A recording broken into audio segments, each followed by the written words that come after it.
Welcome back to part 2 of our podcast discussing visual storytelling in The Force Awakens. We will continue to take a deeper dive at how relationships between the characters are represented visually, such as the encounters between Rey and Kylo Ren, and we will also look at how some of those visual clues can be interpreted as foreshadowing, with subtle hints about the future of the sequel trilogy. To get started, my name is Tina, and I'd like to reintroduce Felix and Becca, my fellow podcasters. We'll go ahead and get started. Speaking of continuing on with the interrogation, I've referenced this shot a couple of times. It is absolutely one of my favorite shots in the movie because there is just so much symbolism packed into this one shot. But it's the Jungian shot again. So, but we've talked about it a lot before in other episodes. So I'll just briefly reiterate what's going on here.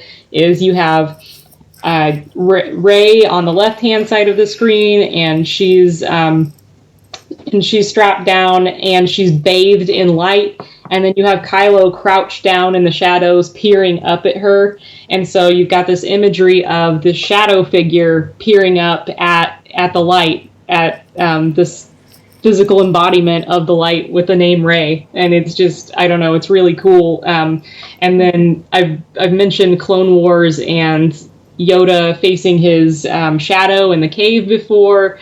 And then I'll go ahead and mention here Empire Strikes Back. We also have shadow imagery. So Luke goes into the dark side cave. Caves being kind of a symbol of if you go down into a cave, that's used to signify that you're going kind of into the subconscious and facing like your inner demons or your shadows. Cave, I think, yeah.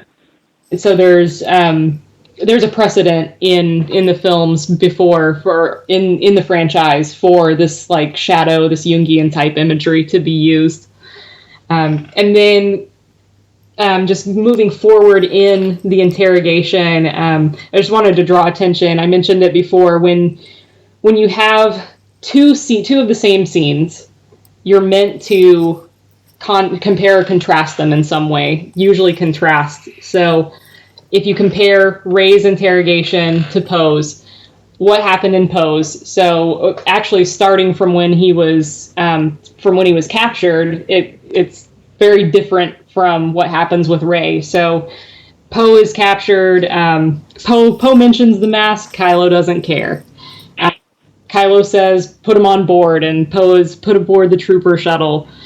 His interrogation starts out, he's in a darkly lit room. He looks like he's already been beat up, so he's been warmed up for Kylo. Kylo starts out, he's already standing at full height, so very intimidating. And then, of course, the way that he treats him during that interrogation is like rough from the beginning. He's mocking and just goes right in and tears out the information. With Rey, you start out on Takadana, and he carries her aboard his personal command shuttle. And then we go to the interrogation, and one of the first things that she actually, what he first tells her is, because she asks where she is, he says, "You're my guest." And there's almost like a little, like he sucked a breath in before he answered, "You're my guest." And then one of the other first things that happens is she says something about the mask because he's surprised for some reason, is surprised that she still wants to kill him. That part is pretty funny. Why do you want to kill me? Yeah. And so she's my guest. Why do you want to kill me? Why wouldn't you? Well, I mean, we're all friends. But well, and if you like, Kylo's obviously like not the most reliable character in terms of rational thinking, but if you think about it from like that character's perspective, like, oh well, I'll turn the lights on so it's not scary, and I'll I'll just crouch down here because I don't want to be intimidating. Like, He does the exact opposite of what he should do every time he's around her. Right. Yeah, and then she says something about the mask, and his response is like, "Oh, like I call that the honey I'm cold." But, like, if you think about, like, the wife says, like, oh, honey, I'm cold. And then the husband jumps up and turns the air off or gets her a blanket. Like, that's what that was. Is like, oh, Yeah. you're, Oh, my mask scares you? Okay, I'll take it off. yeah, I don't Yeah, want to scare you. I'll take she never asks him to take it off. He just does. Yeah, Yeah. honey, I'm cold. That's good. So, but it's very, and then of course the way that he moves in, and you know, he's behaving very villainously, because the mind reading is not pleasant, canonically not pleasant, and he vacillates back and forth between, like, okay, well, I've got to get this information, I've got a job to do, and, like, just being really fascinated by her. But you can see from start to finish in each of these scenes and each of these sequences with these two different characters, a stark contrast. So just a big difference is meant to be noticed, down to, like, how they've lit the room and how they have the placement of the characters. Yeah. The lighting, like when it's with Poe, it's deliberately, I mean, it's very blue and it's very dark. It's meant to look scary. They've done it to make it look scary, like a horrible place for Poe to be sitting in. This also, the cameras, the types of lenses they're using as well, are very different. They're designed to create a certain feeling of unease. It's sort of like a sharper look in Poe's interrogation scene, where it's a lot softer and raised. There's like you said before, the lighting is very warm around Rey. Kylo is actually, they've braided him to still be in the shadows, even when he's right up close to her face. Like, they have deliberately drained all that colour from his face, and it's all on Rey. And what's interesting is, when he's talking about the island, I just think that's a huge foreshadowing of something. I've always felt that he's in the dark, she's the light here, and then he's talking about the island, as I think something very significant is going to happen on that island in terms of him embracing the light or something like that. That's just what I felt from the first time I saw that scene. Absolutely. But yeah. So So So I was gonna say, on that note, going back to the interrogation, there's actually a frame where he's surrounded by light while the blue lights are behind her, and he's reaching toward her and the blue light. So again, it kind of signifies that, you know, she's probably going to be his savior, and you know, he's actually reaching for her, even though, again, like I said, he's always doing, you know, everything the opposite of what his supposed mission is every time he's around her. Yeah. She's, like, to me, she is the physical embodiment of his pull to the light. Yep. And then, there was his unmasking too. Yeah. Did she you have? Oh, I was gonna say, she looks him up down from head to toe. She actually does it twice. When he unmasks, you know, you can tell for one, she's taken aback that he's human, but then, you know, the way she looks at him, and you can say, like, there's a unrequited villainous crush on his part, but when she looks at him, she looks him up and down twice. She gives him what I call the elevator eyes. And, you know, she's actually, like, the look on her face, she's not angry. In fact, she's kind of staring at him, and then when he looks back at her, she looks away, almost in panic, like she's trying not to get caught looking at him. And this actually happens twice. Yeah, in the script as well, like, that kind of backs up what you're saying. It says she has to put back her own mask of defiance. So that moment, I think, that is the moment where you can clearly kind of see what she is actually feeling. It's the most true moment in terms of her impression of him, her real impression of him. And what you see afterwards is her just trying to put her mask back on, saying, oh, I hate you, or I dislike you, you know, you're a monster, stuff like that. It's all just, that moment there was the most telling moment, I think, in terms of what she's thinking. Yeah. Yep. The, you know, going back to, you know, she says, he says, "You a scavenger." She looks embarrassed and angry, but he looks like he's just kind of stuck his foot in his mouth. Contrast them with Han and Rey having a conversation, where she says, "Oh, I'm just a scavenger," like she doesn't care about it. With him, she obviously cares. Why does she care? He's a villain. She should hate him. She should hate him for, what he's doing and what he stands for. So why does she care? Mm-hmm. So. Yeah. It's true. It's a good point. And again, that like showing you two of the same thing to deliberately cause you to contrast them and to ask that question. What I kind of found interesting about the unmasking sequence was a couple of things. Was there's the snake noise when he unmasks. So, and then we've talked about Jareth throwing the snake at Sarah. So it seems like we're getting a little bit more of that type of imagery where it's masculine and tempting. And then with his visual presentation, I think we've kind of talked about this before too in other episodes, but Kylo he's presented in a manner that's very consistent with how leading men are presented in epic movies.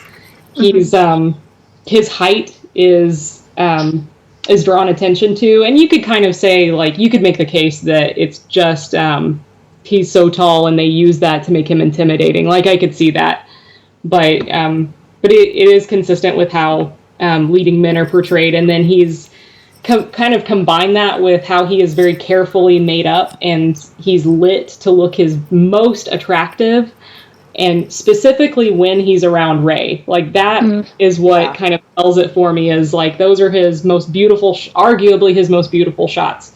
And they're even wearing the same shade of lipstick. Like, he's obviously got a little bit of makeup on, including just. And it again, obviously, it's not blatant, but he does have some subtle lipstick on in exactly the same shade she's wearing. Right. Yeah. So, interesting. Yeah. Look at how, if you look at other movies, look at, just for a few examples, like how Rhett Butler looks around Scarlet. Look at how Will Turner looks around Elizabeth. Look at Zorro. Within the franchise, if you look at Han Solo, look at his transformation from A New Hope to The Empire Strikes Back, and it kind of becomes clear at what point they decided that he was the definite love interest for Princess Leia. A New Hope, like, scruffy-looking nerf herder is a scruffy-looking nerf herder. Yeah. But Empire Strikes Back, like, from the very opening of the movie when he's around her, he looks different. He looks more cleaned up. They've been more careful with his hair. He's wearing a little bit more makeup. These are comics, so that suggest that he's supposed to be attracted to her. Yeah.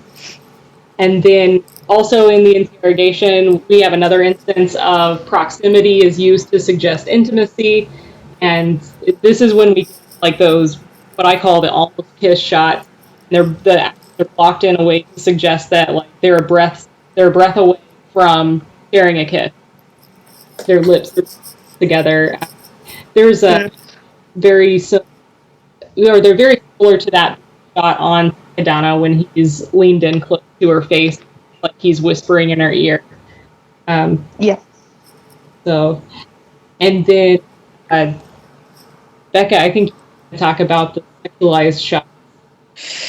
Yeah, the shots used in this scene, the tone changes several times in this scene. I'm going to talk mainly about the part where the tables start to turn. The shots linger a bit longer than they did before. They were quite quick-paced before, not too quick, but quite quick. And suddenly they become quite slow. It's just the choice they used here. It's like a continuous shot. When Rey starts putting all her effort into trying to beat Kylo, the camera sort of moves very slowly from her up his arm, and she's breathing like, look, this shot is individual to all the other shots in the scene. You don't see this level of breathing or sweat or anything like that. Like, it's literally, she's like sweating, she's panting, and this camera is moving really slowly up his arm, and his face, it just, you can read it how you want. Originally I kind of just read it like he was worried about what was going on, but then when you look at it again, like after a couple of times or so, you can kind of see he's like kind of, it looks like he's just kind of enjoying what's going on in a way.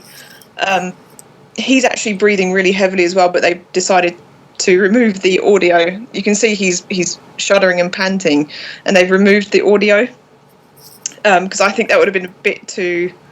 It would have been a bit much. Too much. Yeah. I think like, she's breathing really heavy. He would have been shuddering and breathing really heavy, and it just wouldn't have. It would just been a bit too obvious and a bit too risque, I think, for a kids' film. And then when it cuts actually back to her sort of face, like her close up, it's not the same level of heavy breathing, sweating, stuff like that. It's just that one shot I feel was subliminally put in there. It's just to kind of sort of suggest like a sexual subtext going on, just simply through the cinematic technique used in the film language there. It just seems like they're trying to suggest that there, because when it cuts back to their close-ups again, it's slightly different.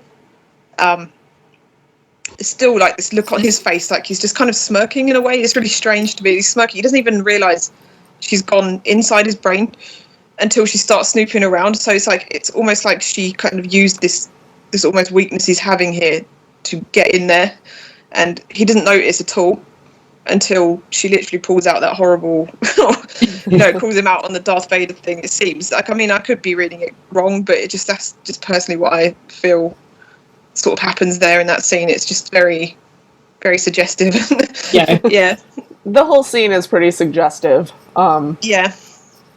Again, if they're trying to drum home that they're not cousins, they've done a great job. Yes. Right. Especially when he's really close to her face. I mean, he's looking all over her face. Like, and there's one moment quite pointedly where when he's talking about the island, they make a point, he moves his head back and looks at her lips like several times as he's talking, and then the Han Solo line sort of ruins that moment, and he starts feeling quite physically ill. It looks like he's his face changes abruptly when he it could be jealousy, it could be anything, I don't know, but he just looks he looks very sort of ill when he suddenly sees a vision of Han Solo. So it's completely different to what he was seeing a second ago or thinking a second ago, and then suddenly it's like, oh. And then that again is a cue to change the tone of the scene. Yep. Yeah, and then I think kind of it's important to me to reiterate a little bit, because I mentioned earlier that like there can be textually not textually the scene can be the opposite of what they're suggesting with the type of shots that they're using, so to suggest the subtext. So like with Trinity and Neo, when they first meet, there's not really anything textually romantic about that, but then it's alluding to or foreshadowing a relationship later. And I kind of feel the same way about this scene, where like obviously textually there's nothing at all that suggests any sort of love between the two. Quite the opposite. But subtextually, I think that's the impression that you're supposed to get from is like a future and just that he desires her in some way. And she's attracted to him, and that's why it reads weird. Yeah. And physical attraction is much different than love. I wouldn't say Rey loves him at this point, but no, she is physically attracted to him, which are two separate things. Which would make anyone that's, doesn't want to be attracted to someone quite angry at that person. Yeah, exactly. Why did she take slash out his face? Exactly. That's just... Yep. Yeah, I mean, she opens I won't bring into it now, we'll talk about that later, but the slashing of the face thing, I mean, it's a direct sort of way to kind of make someone ugly and a monster that they want them to be, kind of thing. Yeah. And then we come to, we'll skip further ahead to Han falling. So to the very sad Han's death scene. So did you want to take the lead?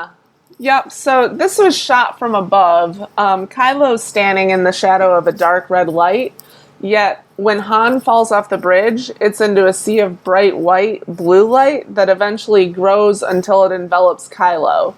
So this shows us that Han's sacrifice will not be in vain, and I think this act will actually help bring his son back. I don't think Kylo Ren was expecting Han, to touch his face in that way when, he had just pushed his lightsaber through him. I don't think he was expecting that at all. And I think it shocked him. And, he has this look on his face like, what have I done? On paper, that scene should be like, okay, yeah, his fate is sealed as the villain. He's just going to get darker and darker. And, and again, these things, this is a great example of visual storytelling, because on paper, that's what you're supposed to think. But when you look at between Adam Driver's acting and, the look on his face that is just like sheer, like, what have I just done? And he falls to his knees. It's just, it's heartbreaking. And he probably could have easily stepped out of the way when Chewbacca shot him, but I think he was just so torn up that Chewie shooting at him was secondary. Yeah, and then this is kind of in this sequence we also start to get the kind of the sun metaphor that was beautifully and extensively covered in the Redemption episode. Something that I mentioned earlier, that there's a wide use, there seems to be a wide use of like machinery to suggest certain themes in the movie, and I kind of I was thinking about the oscillator and how I like how they do this with this scene, because I think you can kind of see the oscillator as Snoke's influence. If you're looking at Starkiller Base as a metaphor for Kylo Ren, and then the oscillator would be Snoke's influence. So you have to think about what is an oscillator and what does it do? Well, an electrical oscillator is this device that converts direct current into alternating current. So if you think about Kylo Ren's struggle for the entirety of the movie, it's been in feeling pulled back and forth between the light and the dark. So basically the oscillator is something or someone who's taking something that's direct, pure, and then causing it to vacillate. So that's how I kind of came to the conclusion that the oscillator is Snoke's influence. But then if you go further in the scene, it's really cool how they cut this. So Han puts a last hand of love and forgiveness on his son's face as his final act in life. And then right after Chewie shoots Kylo in the side, and then Chewie sets off the explosives, Kylo Ren locks in on Finn, and then we cut to Admiral Akbar says, "The oscillator has been damaged, but is still functioning."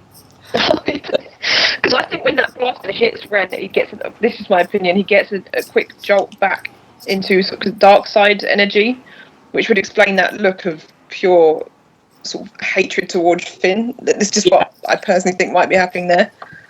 So when he said it's been damaged but still functioning, maybe it's damaged but he's still got some darkness there and it's about to come out, kind of thing. Right. You see what I'm saying? And then it doesn't stop there. It continues through the snow fight too. So So then Rey calls the Legacy Saber to her. Kylo gets his awestruck, "It is you" look on his face. They engage in their duel, and then they cut to the X-Wings, and you hear a female X-Wing pilot says, "What do we do? It isn't working." And then a male X-Wing pilot says, "Black Leader, there's a brand new hole in that oscillator." So, what happened here? He saw Rey catch that lightsaber, and then, there's another hole in the oscillator. Yeah. So that to me was something that further separated him from Snoke's influence. Oh, that's interesting. Never noticed that before. Yeah, that's new to me too. That's great. That's cool. Yeah. That's awesome. There was a final one with the oscillator. At the cliffside, Kylo's proposing to be her teacher, and then as as Daisy said, they're finding the Force together, or something. and she defeats him, and then you cut to the First Order, and you go to Hux, who says he's running into the Supreme Leader, and he says, the fuel cells have ruptured, the collapse of the planet has begun. It's kind of like, it's almost like all of Kylo Ren's steam has run out. Like the oscillator, Snoke's influence is damaged, the fuel that was powering Kylo's rage is gone. So the collapse of the planet, or Kylo Ren, has begun, and then we know that Starkiller Base is destroyed, and that causes the rebirth of the sun. So it was just, it was cool to me. It seemed like they were kind of using these back and forth instances to kind of give us this extended metaphor. So, that's really cool. I didn't notice that before. I have no idea if I'm right or making it up. So yeah, but it's great though. And then as he enters the snow fight, then we've got a little bit of a different, like, some imagery with him being in this ice and dark and cold. There's a suggestion there of that Kylo is in hell, and I know that seems like the opposite of what hell would look like, but if you think of it being Dante's hell, the ninth circle is snow and ice, and it's for traitors, including patricide. So, nice. Okay, wow, that's interesting. Interesting. Yeah. I would say he looks like he kind of, this is just a sort of a guess, but he seems to sort of go through 7 stages of grief during this fight, or starts to go through them. There's like the misplaced anger towards Finn, which, is denial. You get denial, then you get anger. And it seems to sort of go up to the point where he's trying to almost bargain with Rey, like, please just stay, kind of thing, like, just let me be a teacher, that kind of thing, like, you could just help me here. It's like he's kind of reaching out in a way and bargaining. It seems to go to that point, and we obviously know the last stage is acceptance and moving forward. And just recently I had this could be me completely off, but I realised that there are 7 members of the Knights of Ren, and if this is a spoiler alert, but if it's true, and they all get killed off, these 7 Knights of Ren on the island, and this is the point where possibly Kylo starts coming back if he's stranded on the island with Rey. This might be the start where he starts moving on, and I think the Knights of Ren might sort of be like a physical embodiment of these 7 stages of grief that he has to sort of get past before he can become, the man who he's supposed to be. That's just a guess. That was just something that came to me the other day. I don't know if I'm right about that or wrong. I don't know. I wouldn't have thought that. That's really cool. Yeah, that is really, it could really be, good. might not be. Yeah, I don't know. But that's what makes these so fun is some of these ideas might seem like they're a little far off, but then eventually you find they link to other things and then to other things, and then you're not sure which is on purpose and what isn't, but that's what makes it so fun. And there's a lot of these in here, like the oscillator and Starkiller Base and the sun reference that become after you put a lot of thought at them, they become pretty obvious. So I think that's a lot of fun. I always tell people, like, The Force Awakens is the gift that keeps on giving. It really is. It seems like every time I watch it, I find something new that I didn't notice before. I'm like, oh my gosh, is this what they're saying? Like, or like, wow, I didn't notice that detail, or like, wow, that line has like 3 layers of subtext. That's yeah. It was so artfully done. Yep. And I keep finding hidden hearts to the point where I'm like, you know what? It is eternally Valentine's Day for these two. Like, after a while you're like, okay, yeah, that might not be on purpose, but then and they're all like, when you find them, they're all shaped the same. And then you're like, that is definitely on purpose. And it's like, are they trying to drum home that, these two are definitely not related. So.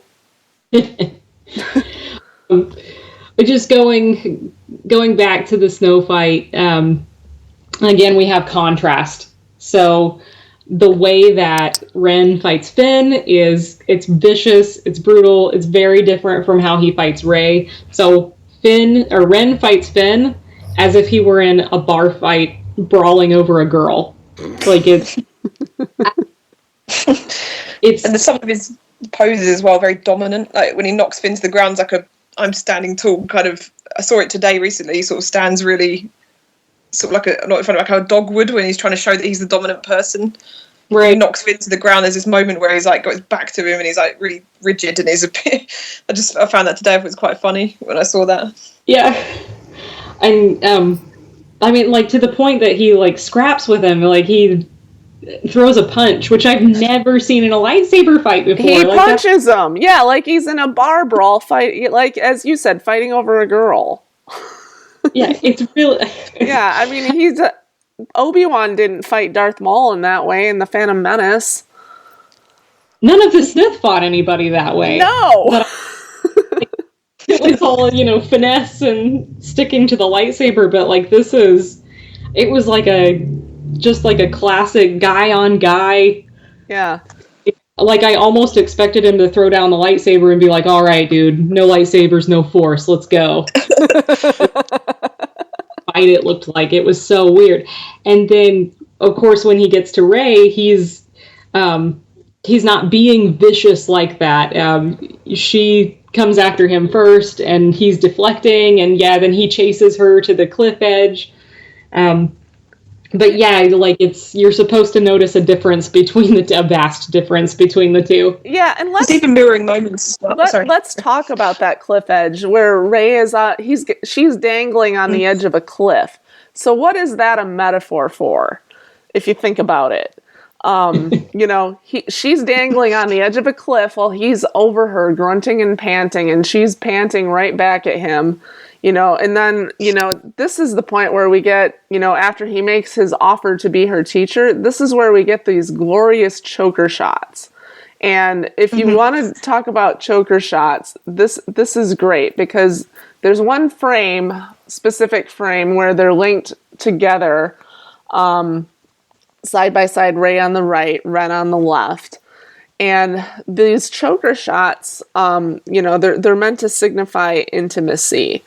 So if you imagine, and this is the point in the film, my first viewing when I saw this, I thought, this couple, this is going to be the central romance.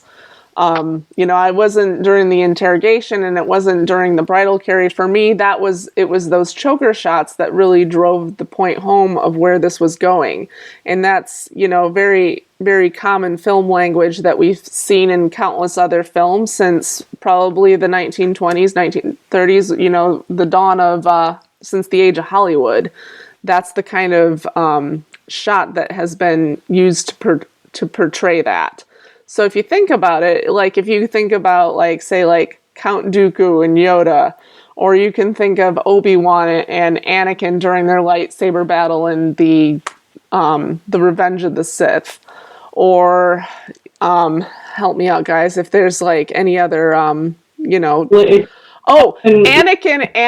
and what is the droid? General Grievous. Anakin and General Grievous. Imagine those choker shots. And Jabba. They would not fit at all. They would not fit. Yeah. Yeah. Or Mace Windu. The most commonly used in romance films. It's used in romance. Exactly. Mace Romeo and Juliet, for example. Mace Windu and Palpatine. Imagine that.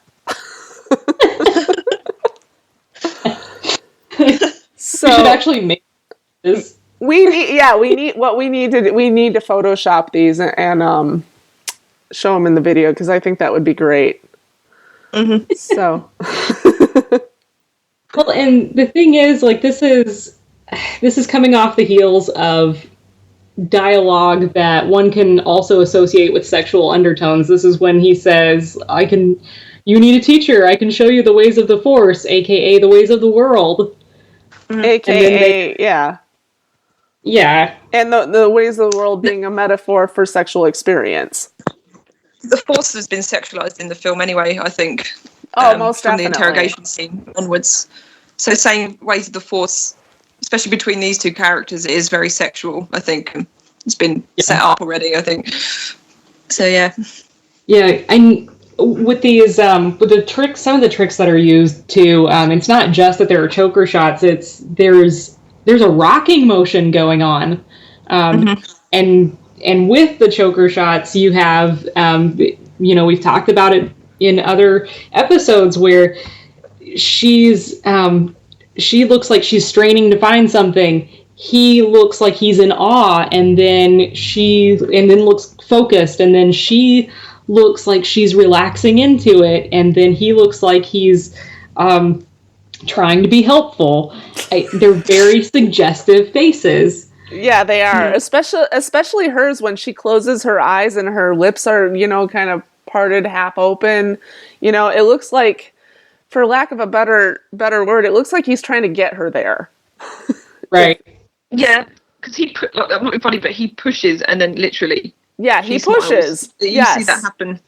Yes. You see it, and then I think that's made her angry because when she opens her eyes, I think she knows what's going to happen there. There's something going on under the surface that the audience are just not understanding at this point in the film. But he's done something, and that's pissed her off. Like something there. I think it's that moment when he pushes whatever that was.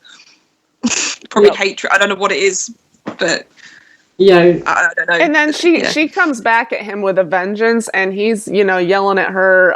He's yelling harder, and there's 2 points where you can hear him yell it. Like, I had to turn it up a little bit, but once you find it, it's there. He's yelling harder at her, and it's like, really, Kylo? Can you drive this point home anymore? Like, okay, I believe you. She is not Luke or Leia's. I believe you at this point. Yeah. I think he tried to push his dark energy. Maybe I think he's trying to push his dark energy there, and it does work, and that's why she's so angry. It could be why she has so much rage, because I remember, like, in the novel, it's something like she was drawing the same hatred from the world that he got it from. So how did that happen? And it must have happened in that moment, I think, when he kind of pushed whatever that was there. And I think in this Lego Star Wars, he's actually kind of saying, hit me harder, like that. It's even worse. He is. Yeah, in the Lego Star Wars, it happens even more. And I was shocked when I saw that bit, to be honest. When I saw that moment in Lego Star Wars, I was like, what is this? What is this? Yep. So we have a precedent in the franchise again for these types of this type of imagery to be used, and really, like, you can get away with it. Like, Star Wars is a children and family movie, but you can get away with it because it's subtextual, and kids, it flies over kids' heads. Yeah. Frankly, it flies over a lot of adults' heads too. Yeah. Because there are some people who will hear this and be like, "No, you're all nuts." I didn't see any of that.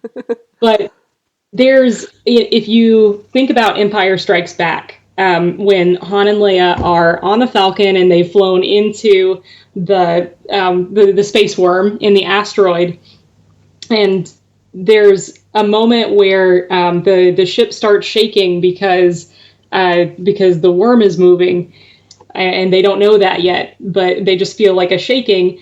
And so you see this shaking, and then Leia falls back into Han's lap. They close in, and it shakes a little more. And it's not just a shaking. It's like it's a distinctive up and down motion. So what is there? And it's either the camera or the people moving. It's hard to tell when it's a choker shot what is actually moving or what's not. Like, the camera can be used to create that idea, right? Visual, or it's the people. It could be both. You don't know.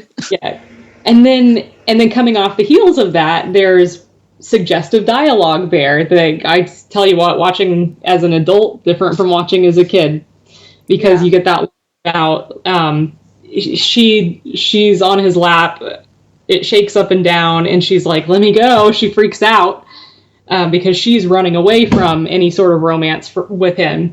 She's intimidated by it, and then he's like, no, calm down. And she kind of freaks out a little bit, and he says, "Well, don't get excited." And she says, "Captain, being held by you isn't quite enough to get me excited." She has no idea what she's just said, but he knows. Oh, he knows.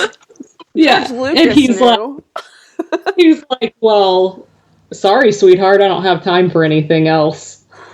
Like, kid, I'm like, what? I don't know what that means. As an adult, I'm like, gosh. But so my point being that like we have a precedent for this exact type of thing within the franchise itself. So Yeah. It's not exactly coming out of left field. But Disney are known to do this kind of above the heads of children sexualization in their films. Like you see it with Lion King, even it's in the Lion King. It's everywhere. Like when Nala and Simba fall down, and they've done that hill. It's always been there in their films, and I don't think they're going to shy away from it that much because I don't think kids will pick up on it at all. Right. And like I said, like a lot of adults don't either. So no, that's true. True. Did you can you Becca, can you tell us a little bit about like why these types of shots were initially used in films? Because it's actually the choker shots. Is that what you mean? Well, like just the choker shots, and then the general like when they're shaking the camera to suggest sex, and like why would I call them non-sex sex scenes?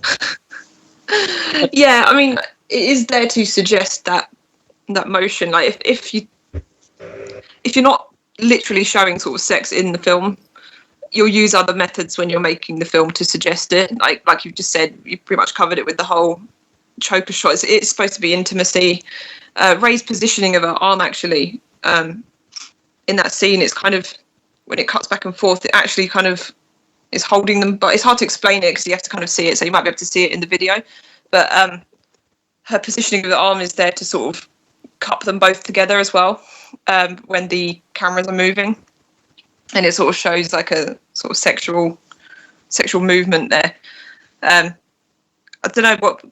Is there anything else you wanted to add to that, or?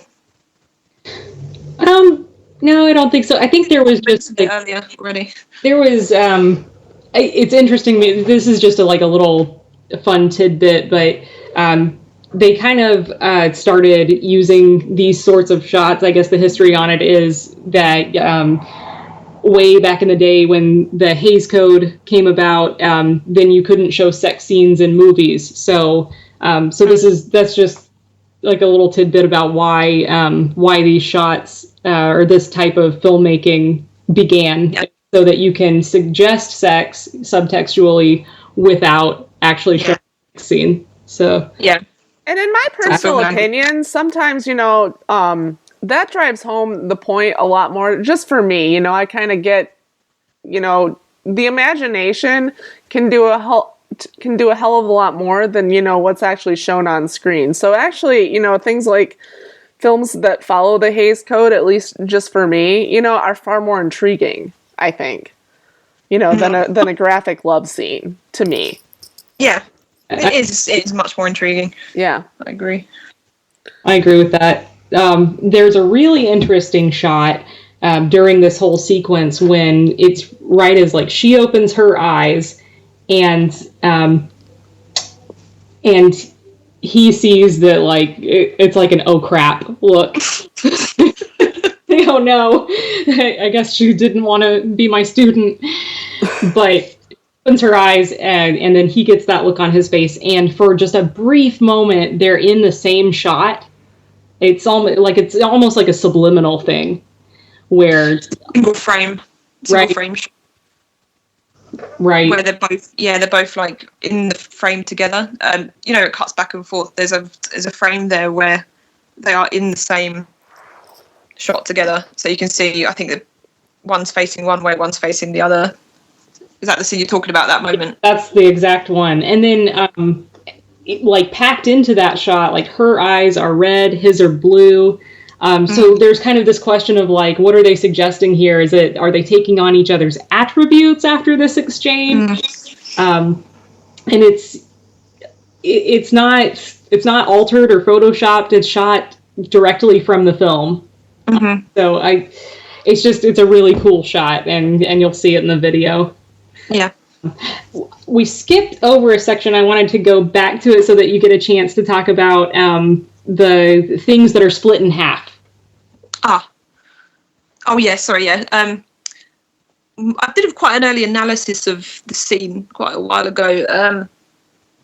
I noticed, I was just decided to sort of try and figure out what they were trying to say with the shots and films and stuff. I noticed during the snow fight, the very beginning part of the fight is very different to the second part. In the first part, it's almost like JJ, or the director, the director of photography, the camera people, they're trying to sort of show that they're the two halves of this of a whole, because there are mirroring shots going on in this scene, and hopefully we'll be able to show it in the video. But if I remember correctly, I think Ray tries to swing at Kylo.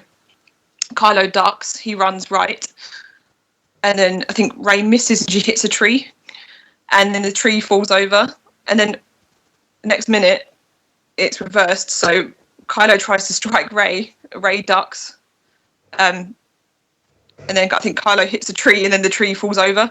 So it's literally duplicate, a mirror shot, a mirror image of what they're both fighting the same way, if you know what I mean. You sort of see them both doing the same thing. And then they do this moment where they kind of bounce off each other, and they do sort of a circle motion. So they try and hit each other. It's like they've hit a mirror and they bounce back. And that's where that part of the first part of the fight ends. And to me, it just felt like they were trying to sort of show you that they are two halves of the same whole, like sort of a yin and yang kind of idea going on here. When you come back to the fight after I think it's the space battle that's going on, it's very different. It flows very differently. Ray is literally running away.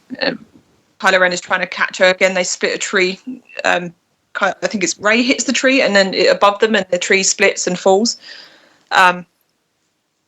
So she's running, and then they get to the edge of the cliff, and she starts pretty much chasing him back once the power changes. It seems like there's some kind of transference of energy that goes on, and then now she's chasing him, and that's what yin and yang are. They're kind of constantly chasing each other. They've been split, and they're chasing each other, transferring energy, absorbing each other's aspects and attributes and stuff like that. And the ground breaks in half. Kylo's face splits in half. There's a lot of splitting of things going on in the scene to sort of show you that, you know, they're two halves of a whole again. Like they're both literally standing on either side of this huge chasm that's opened between them. It's very similar to the line that is split between yin and yang, and like the scar on his face is in this really similar shape to the actual yin and yang shape. The line goes over his face. It's got a very distinctive curve to it. Oh, it does. Yeah, I know it wasn't really me that noticed that. I think someone else, or no, I can't remember who that was, but it was really interesting to me how like that is in there. It might just be something that's not relevant to yin and yang, but it's just, considering all the other things I saw in the fight, it seemed quite interesting to me. Yeah, and let's not forget too, yin and yang is inherently female and inherently sexual, and they chase each other, and there's no end to it. Yeah. They need to find balance. Yep. They're chasing each other, looking for balance. That's what it is. It's like, because once you split something, it becomes disrupted. That's the whole theory behind yin and yang. It's not theory, the whole sort of, what would you call it? Philosophy. Belief behind it. The whole belief behind yin and yang is that once you split something, it's constantly trying to find balance, chasing each other, trying to get to that level of balance again. And there's that whole theme in this of finding the grey area in the novel. Sort of suggests a balance that might need to be sought between the pair of them. Otherwise, I think if you don't have that, actually the result is death. And you kind of get that with Ray once she's absorbed all his. It seems like she's absorbed his rage and anger. She almost kills him. Like, he's literally completely drained and gone. Like, and if you don't find that kind of balance between yin and yang, then you know that's death could be an example of what would happen to one of the attributes.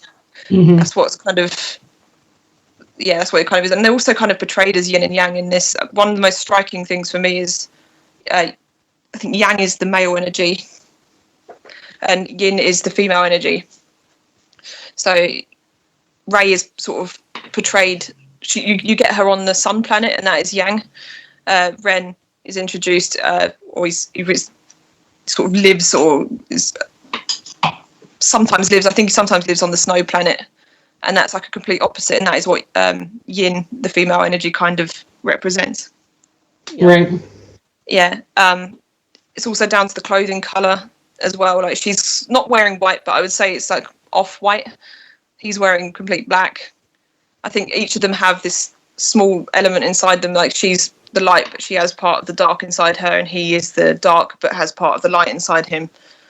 And I think that might be what each of them are drawn to in each other as well. It might be something to do with that. I'm not fully sure yet. But they've called the next episode, I think it was Space Bear, haven't they? And they've chosen a panda. And the panda is a symbol of Yin and Yang in Chinese mythology. So I found that interesting as well. They chose a panda. It is. And then, in fact, I think they tried to hide that it was called Space Bear in the beginning. I mean, the secret's out now, but if I remember back in, like, when they first started filming back in February and March, they were actually trying to cover it up. Like, I think Carrie Fisher took a picture of the bear on the chair, and it caused kind of a little bit of a controversy, I think, because I don't think they wanted that to come out, because I think what happens if we know it's Space Bear, now the secret's out. The audience knows, you know. She did get told off on an interview here. She said I wasn't supposed to show that picture because it was a code name for the film or something like that. She said it in an interview in England on the Graham Norton show. I think it was that.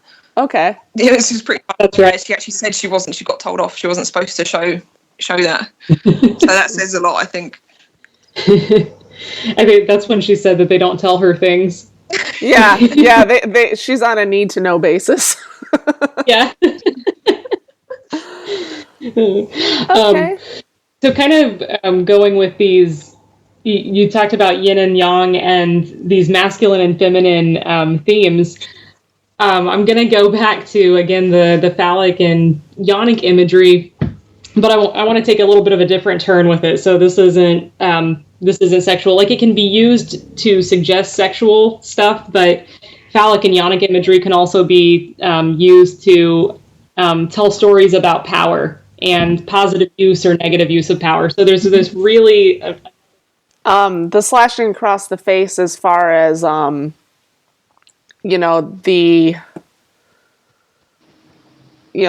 I said, she comes back with a vengeance, as far as, the way she perceives him. She obviously, she likes the way she looks, and she hates herself for that. So she comes back, and just comes, at him, and he's down for the count. And then that's where the ground opens up, and they're staring across, forming a chasm. So, this could signify the overwhelming, obstacles between them.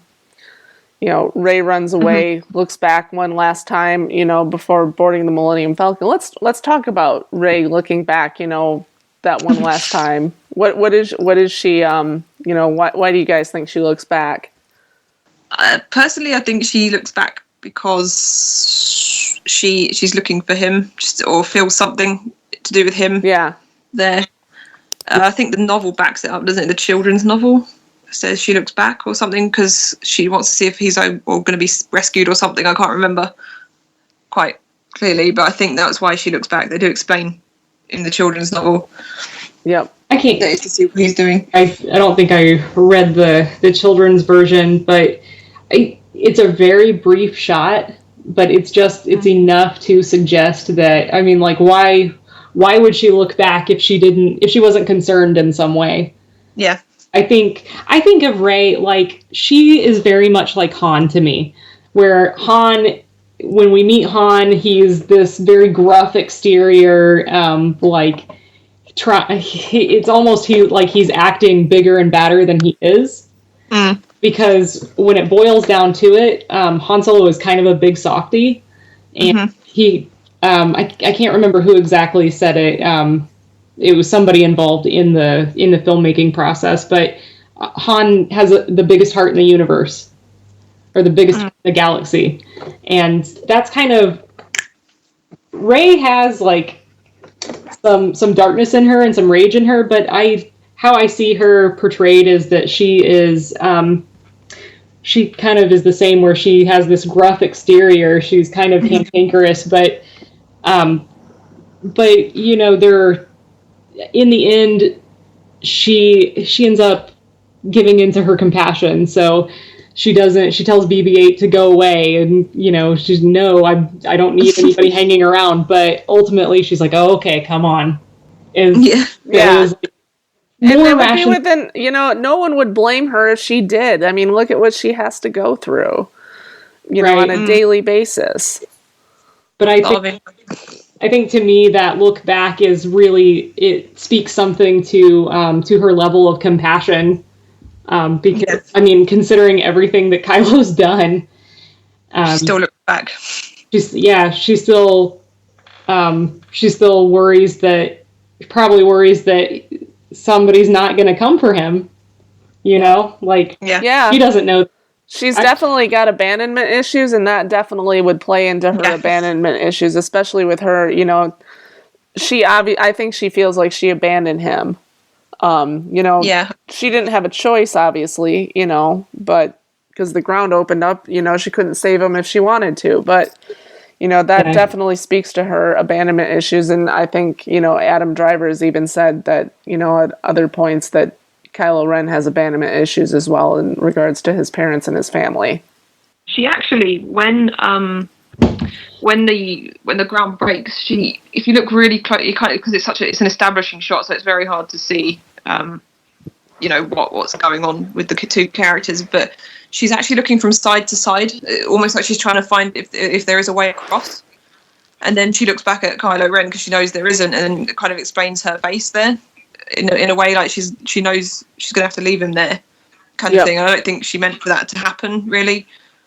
They didn't expect that to happen. They didn't expect the ground to break open. No, definitely not. Yeah, I mean, there's a ton more stuff in the movie. These were but we've spent nearly 2 hours talking about just this stuff. So obviously there's a ton in this movie. There's a ton more to discover, and who knows, there might be another episode where we try and piece together anything else that we found or any other parallels that we found with the other movies. But if we don't have anything else to say for this one, then just as a closing note, keep in mind these are just highlights. There's much more to discover. We discover something new every time we watch the film. And I really, as far as this movie goes, I couldn't agree with Harrison Ford more. That it's absolutely fantastic visual storytelling. They've just done a really great job with this. So we wanted to thank our contributors, thank our viewers. We hope you enjoyed this episode. If you'd like to leave us a comment, you can leave it on YouTube or Twitter, or you can send us a private message at StarWarsConnection09@gmail.com. Until next time, may the Force be with you.